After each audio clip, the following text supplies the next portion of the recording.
Welcome to Kenton Teaches. Enjoy the video. You start by ensuring the phone is ready. Check EMUI version and update if needed, because widget APIs change across releases. Once done, grant the app the required permissions, home screen access and display over apps, so widgets can render and refresh. Make sure the app is installed from App Gallery or a trusted APK. That prevents signature conflicts.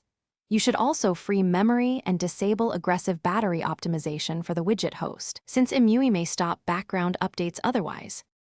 You long press an empty area of the home screen and open Widgets, then locate the target app's widget. Drag the widget to the desired spot and resize it by dragging its corners. This ensures the layout matches your home grid. After placing it, follow the in-widget setup prompts to link accounts or choose data sources. Also set the refresh interval inside widget settings so updates aren't blocked by battery management.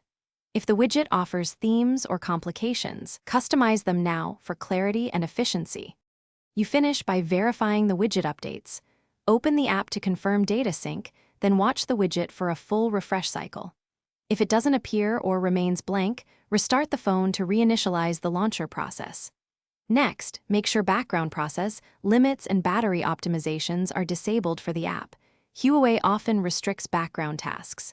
If problems persist, clear the app cache or reinstall the app. That resolves signature or corrupted resource issues without affecting your account data. Thanks for watching. Please subscribe if this video was helpful.